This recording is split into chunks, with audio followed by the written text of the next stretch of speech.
ஓம் சாந்தி. இன்றைய சாக்கார முரளியிலிருந்து முக்கிய கருத்துக்கள்.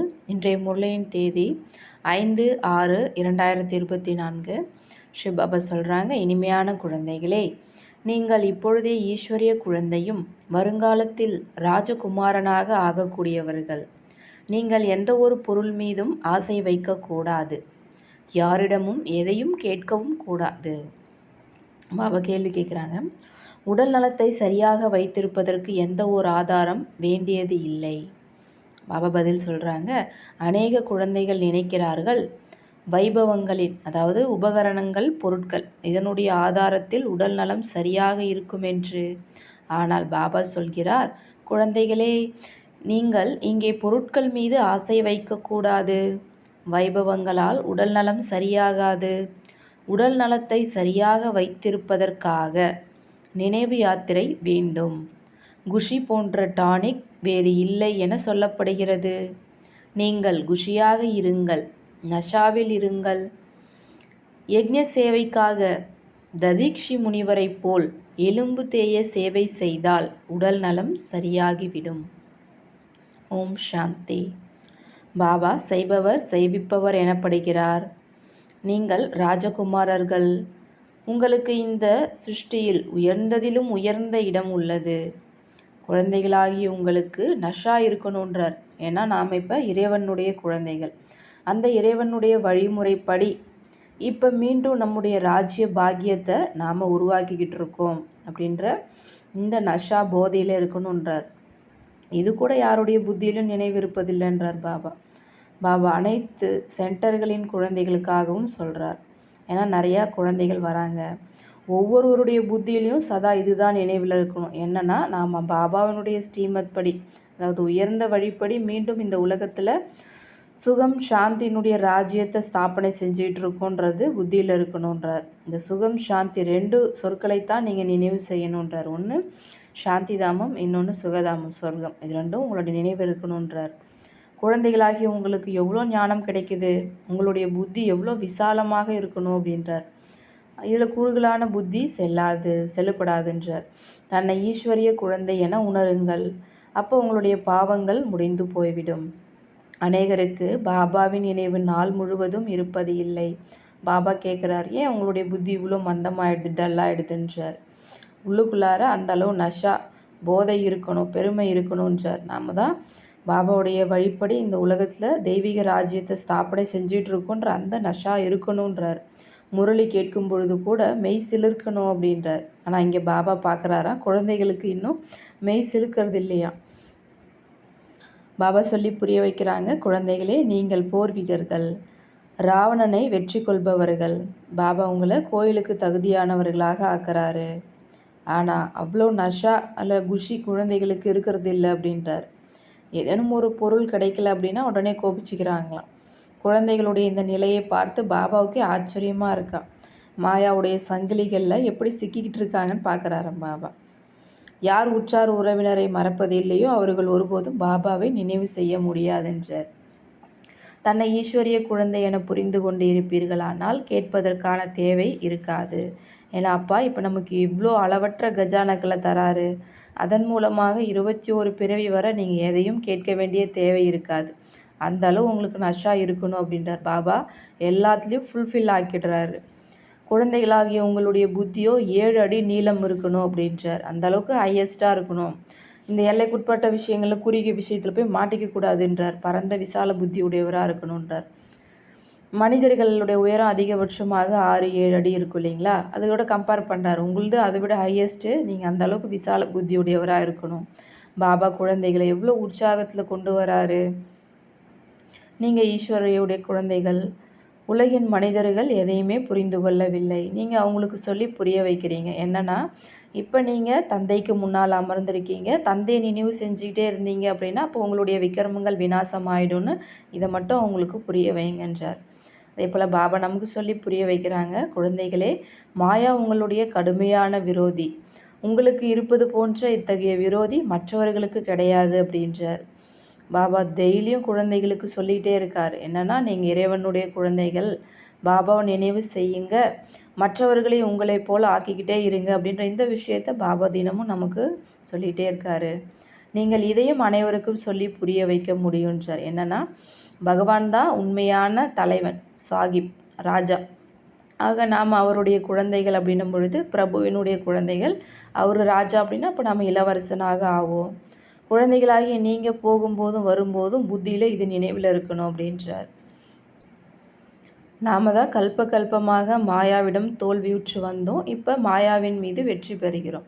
பாபா தான் வெற்றி அடைய வைக்கிறாரு. இப்போ பாரதத்தில் எவ்வளோ துக்கம் இருக்குது பாருங்கள். இந்த அளவற்ற துக்கத்தை தருபவன் ராவணன்.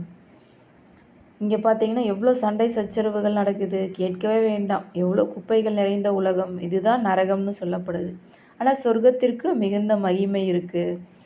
பரோடாவின் மகாராணி கிட்ட போய் கேளுங்க, மகாராஜா எங்கே போயிட்டார் அப்படின்னு. அவர் சரீரம் விட்டதுக்கப்புறம் அப்போ அவர் சொர்க்கவாசியாக ஆயிட்டார் அப்படின்னு அவங்க சொல்லுவாங்க. ஆனால் சொர்க்கம்னு எது சொல்லப்படுது, இந்த விஷயம் யாருக்குமே தெரியதில்லைன்றார்.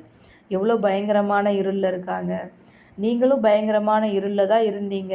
ஆனால் இப்போ அப்பா சொல்கிறாரு, உங்களுக்கு ஈஸ்வரிய புத்தியை நான் கொடுக்குறேன்.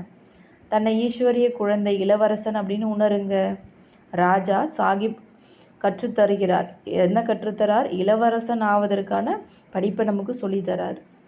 அதே போல் பாபா ஒரு பழமொழி சொல்கிறார், செம்மறியாட்டுக்கு என்ன தெரியும் அப்படின்ட்டு. அதாவது சொர்க்கத்தினுடைய அந்த தெய்வீக சப்தத்தை பற்றி அந்த செம்மறியாட்டுக்கு என்ன தெரியும் அப்படின்னு அப்போ பாபா ஒரு பழமொழி அங்கே சொல்லியிருக்காங்க. அதே போல் இப்போ நீங்கள் புரிஞ்சுக்கிட்டீங்க. இதுக்கு முன்னாடி நமக்கும் சொர்க்கம் எங்கே இருந்தது, எப்படி இருந்தது தெரியாமல் தான் இருந்தோம். நாம் தான் அந்த சொர்க்கத்தில் வாழ்ந்தோம், தேவதையாக இருந்தோம்னு இப்போ நம்ம புரிஞ்சுக்கிட்டோன்றார். மனிதர்கள் அனைவரும் செம்மறியாடு வெள்ளாடை போலவே இருக்காங்க. எதையுமே தெரிஞ்சிக்காமல் மற்றவர்கள் என்ன சொன்னாங்களோ அதை அப்படியே சொல்லிட்டு வராங்கன்றார். எதையுமே புரிஞ்சிக்கிறது இல்லை. உங்களுடைய புத்தியில் முதலிடை கடைசியினுடைய ரகசியம் இருக்குது. அயால் நல்லபடியாக நினைவு செய்யுங்க அப்படின்றார் பாபா. யார் உதவியாளராக ஆகிறாங்களோ அவங்க தான் உயர்ந்த பதவியை அடைவாங்க.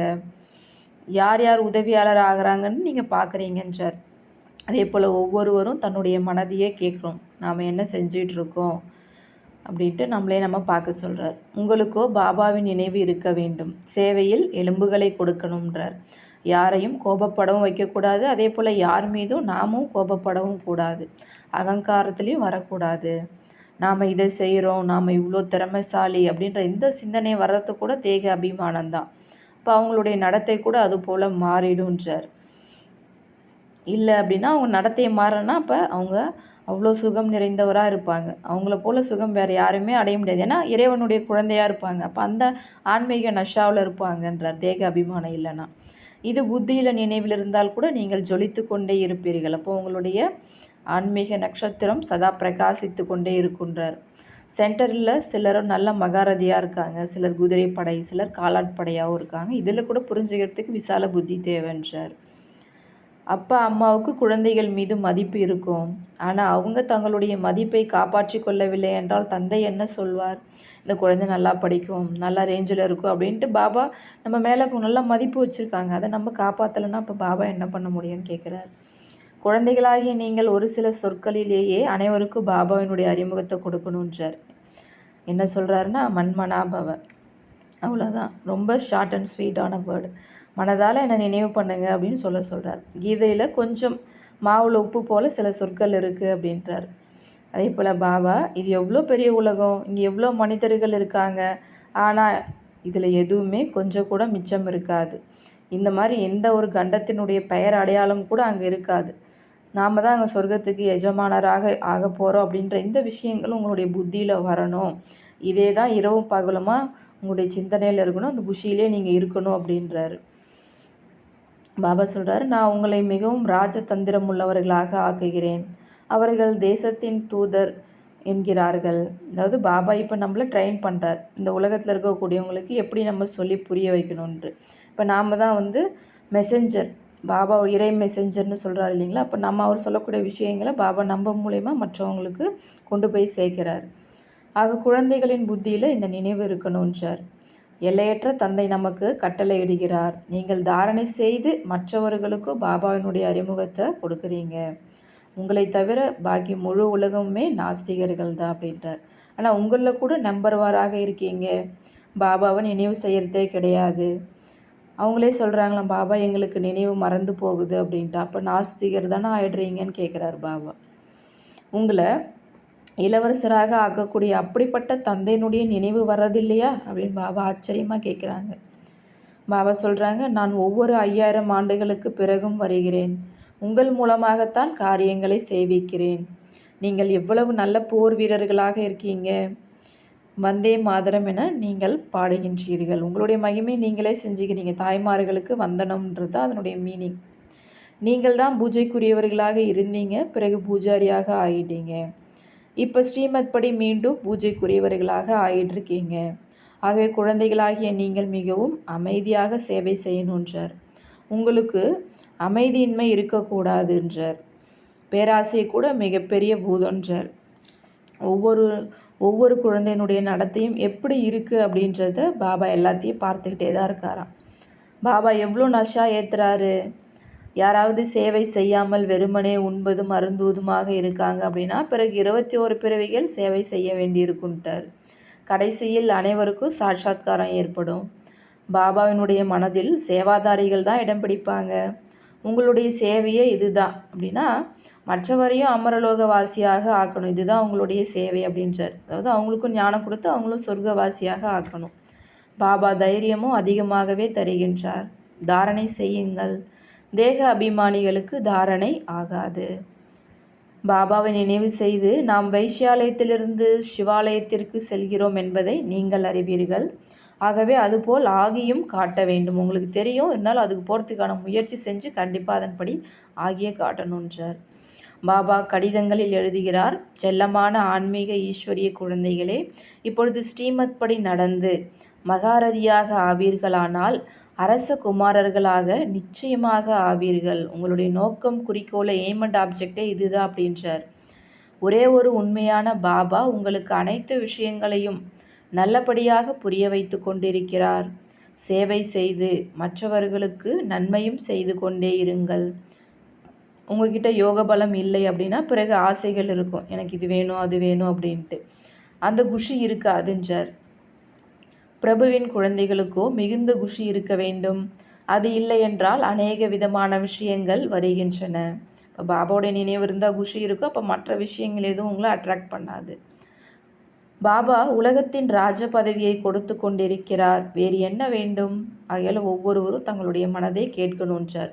நாம் இவ்வளோ இனிமையான பாபாவுக்கு என்ன சேவை செய்கிறோம் அப்படின்றத தனக்குள்ளாரே கேட்க சொல்கிறாங்க. பாபா சொல்கிறாங்க, அனைவருக்கும் செய்தி கொடுத்து கொண்டே செல்லுங்கள். இறைவன் வந்துட்டார் இந்த உலகத்தில் அப்படின்றது, பிரபு வந்திருக்கார் அப்படின்ற விஷயத்த சொல்லுங்கன்றார். உண்மையிலேயே நீங்கள் அனைவரும் சகோதரர்கள். நாம் அனைவரும் சகோதரர்கள். சகோதரர்களுக்கு உதவி செய்யணும் அப்படின்னு உலகத்தில் இருக்கவங்க சொல்லவும் செய்கிறாங்க. இந்த சிந்தனையில் சகோதரர்னு சொல்லிடுறாங்க. ஆனால் உண்மையால் பார்த்தோன்னா பாபா சொல்கிறாங்க, நீங்கள் எல்லாருமே ஒரு தந்தையினுடைய குழந்தைகள், சகோதரர்கள் தான். ஆனால் அதை அவங்க தெரியாமல் சொல்கிறாங்க அப்படின்றார். பாபா சொர்க்கத்தை ஸ்தாபனை செய்கிறவர்கள். யார் மூலமா? குழந்தைகள் மூலமாக தான் சொர்க்கத்தை படைக்கிறாரு. பாபா சொல்கிறாங்க, உற்றார் உறவினருக்கும் நீங்கள் சொல்லி புரிய வைக்கணும் அப்படின்றார். வெளிநாட்டில் இருக்கக்கூடிய குழந்தைகள் கூட சேவை செஞ்சுக்கிட்டே இருக்காங்க. நாளுக்கு நாள் மக்கள் ஆபத்துக்களை, இந்த விநாச காட்சிகள்லாம் கொஞ்சம் கொஞ்சமாக நடந்துட்டு வருது இல்லைங்களா, இதை பார்க்கும்போது அவங்க புரிஞ்சுக்குவாங்களாம். மரணத்துக்கு முன்னாடியே நாம் ஆஸ்தி அடையணும் அப்படின்ட்டு புரிஞ்சுக்குவாங்கன்றார். அப்போ தூய்மையாகவும் இருக்கிறார்கள். மற்றபடி நிரந்தரமாக சகோதரர் என்ற மனநிலை இருக்கணும், இது இருக்கிறது கஷ்டன்றார் பாபா. பாபாவோ குழந்தைகளுக்கு பிரபுவின் குழந்தைகள் என்ற எவ்வளவு நல்லதோர் அடைமொழியை கொடுத்திருக்கின்றார். சேவை செய்பவர்களுக்கு ஒருபோது இந்த நினைவு வரக்கூடாது. அதாவது நாம் தான் இவ்வளோ கொடுத்தோம், அதன் மூலயமா தான் அனைவருக்கும் பாலை நடக்குது அப்படின்ற இந்த தாட் வரக்கூடாதுன்றார். ஆன்மீக குழந்தைகள் உங்களுக்கு உணவளிக்கிறாங்க, நீங்கள் அவர்களுக்கு சேவை செய்கிறீங்க, இது ஒரு பெரிய கணக்குன்றார். மனதால், சொல்லால், செயலால் அவர்களுக்கு சேவை செய்யவில்லை என்றால் அந்த குஷி எப்படி இருக்கும் அப்படின்றார். சிவபாபாவோட நினைவு செய்து உணவு சமைச்சாங்க அப்படின்னா அப்போ அந்த உணவில் சக்தி இருக்கும். பாபா ரெக்சினில் சித்திரங்களை உருவாக்க செய்கிறார். ரெக்சின்லாம் இந்த வேக்ஸ் கோட்டட் மெழுகு கோட்டட் இருக்கும், அது ஒருபோது கிழியாது உடையாது. அதில் உருவாக்குனீங்க அப்படின்னா அப்போ அந்த பிக்சர்ஸ் நல்லா வரும், லைஃப் வரும். அதே போல் பாபா கிட்ட அதை ரெடி பண்ணி அனுப்பிடுறாங்களாம். பாபா இதுக்காக சில விஷயங்களை சொல்கிறார். குழந்தைகள் தான் இது மாதிரியான செலவுகள்லாம் செஞ்சு இதெல்லாம் நடத்துகிறாங்க அப்படின்ட்டு. என்கிட்ட என்ன பைசா இருக்குது, என்கிட்ட ஒன்று கூட கிடையாது அப்படின்றார். இன்னும் போக போக தாங்களாகவே வந்து சொல்வார்கள். லாஸ்ட் டைமில் எங்களுடைய பில்டிங்கு வந்து எடுத்துக்கோங்க, எங்களை கிளாஸ் பண்ணுங்கள், யூஸ் பண்ணிக்கோங்க அப்படின்னு சொல்லுவாங்க. ஆனால் அப்போ நம்ம இது ரொம்ப டூ லேட் ஆகிடுச்சு டைம் அப்படின்னு சொல்லிடுவோம். பாபா அப்போல்லாம் எதுவும் யூஸ் பண்ண மாட்டார். இப்போ அவர் ஏழை பங்காளனாக தானே இருக்கார். அப்போ யார் யார்கிட்ட என்னென்ன இருக்கோ அதை அவங்க பாவனையோடு கொடுக்கும்போது அதை பாபா ஏற்றுக்கிறேன் அப்படின்றார். இங்கே சிலர் கோடீஸ்வரர், பல கோடி மடங்கு அதிபதியாக இருக்காங்க. அவங்க இங்கேயே சொர்க்கம் இருக்குதுன்னு நினச்சிக்கிறாங்க. இது எல்லாமே மாயாவினுடைய பகட்டு, அதனுடைய வீழ்ச்சி கூட இப்போ நடந்துகிட்டு இருக்கு அப்படின்றார் பாபா. எப்போ அநேகருக்கு சேவை செய்கிறீங்களோ அப்போ நீங்கள் ராஜகுமாரர்களாக ஆவீங்க அப்படின்றார். மிகுந்த குஷியில் இருக்கணுன்றார். நல்லது. இனிமையிலும் இனிமையான வெகுகாலம் கழித்து காணாமல் கண்டெடுக்கப்பட்ட செல்ல குழந்தைகளுக்கு தாய் தந்தையாகிய பாப்தாதாவின் அன்பு நினைவுகளும் காலை வணக்கமும். ஆன்மீக குழந்தைகளுக்கு ஆன்மீக தந்தையின் நமஸ்காரம். ஆன்மீக தந்தைக்கு ஆன்மீக குழந்தைகளின் நமஸ்காரம். தாரணைக்கான முக்கிய சாரம். முதல் பாயிண்ட், யாரையும் ஒருபோதும் கோபப்படுத்தவும் கூடாது, தானும் கோபப்படக்கூடாது. தன்னுடைய திறமையின் அல்லது சேவை செய்வதன் அகங்காரத்தை காட்டக்கூடாது. எப்படி பாபா குழந்தைகளுக்கு மதிப்பு தருகிறாரோ அதுபோல் தன்னுடைய மதிப்பை தானே வைத்திருக்க வேண்டும், அதை காப்பாற்றிக்கணும் அப்படின்றார் பாபா. ரெண்டாவது பாயிண்ட், யோக பலத்தின் மூலம் தன்னுடைய அனைத்து ஆசைகளையும் முடித்துவிட வேண்டும். நாம் இப்பொழுது பிரபுவின் குழந்தைகள், நாம் தான் பிறகு ராஜகுமாரர்களாக ஆகப் போகிறவர்கள் என்று எப்பொழுதும் இதே குஷி மற்றும் நஷாவிலேயே இருக்க வேண்டும். சதா அமைதியில் இருந்து சேவை செய்ய வேண்டும். ஒவ்வொரு நாடி நரம்பிலும் நிறைந்துள்ள பூதங்களை வெளியேற்றிவிட வேண்டும். பாபா வரதானம் தராங்க. பிராமண வாழ்க்கையில் பாபாவிடமிருந்து ஒளி கிரீடம் பெறக்கூடிய மகான் பாக்யவான் ஆத்மா ஆகுக. பிராமண வாழ்க்கையில் பாபா கிட்டேருந்து ஒளி கிரீடத்தை பெறக்கூடிய மகான் பாக்யவான் ஆத்மா ஆகுங்க. பாபா விளக்க சொல்கிறாங்க. சங்கமயுக பிராமண வாழ்க்கையின் விசேஷத்தன்மை தூய்மையாகும். தூய்மையின் அடையாளம் ஒளி கிரீடம். அது ஒவ்வொரு பிராமண ஆத்மாவுக்கும் பாபாவிடமிருந்து கிடைக்கிறது. தூய்மையின் இந்த ஒளி கிரீடம் அந்த ரத்தினங்கள் பதித்த கிரீடத்தை விடவும் மிகவும் உயர்ந்ததாகும். மகான் ஆத்மா, பரமாத்மா பாக்யவான் ஆத்மா, உயர்ந்ததிலும் உயர்ந்த ஆத்மாவுக்கு இந்த கிரீடம் அடையாளமாகும். இந்த தூய்மை இருந்துச்சுன்னா அதனால தான் இந்த பக்தியில் கூட இந்த ஒளி கிரீடத்தை காண்பிக்கிறாங்க. தூய்மைக்கு தான் மகத்துவம்ன்றார் பாபா. பாப்தாதா ஒவ்வொரு குழந்தைக்கும் பிறவி எடுத்ததிலிருந்தே பவித்ர பவ, அதாவது தூய்மையாக ஆகுக என்ற வரதானம் தருகிறார். அதன் அடையாளமே ஒளி கிரீடம் ஆகும். ஸ்லோகன். உங்களது எல்லையற்ற வைராகிய உள்ளுணர்வு மூலம் ஆசைகளின் வசமாகி கவலையில் இருக்கும் ஆத்மாக்களின் கவலையை போக்குங்கள். அச்சா. ஓம் சாந்தி.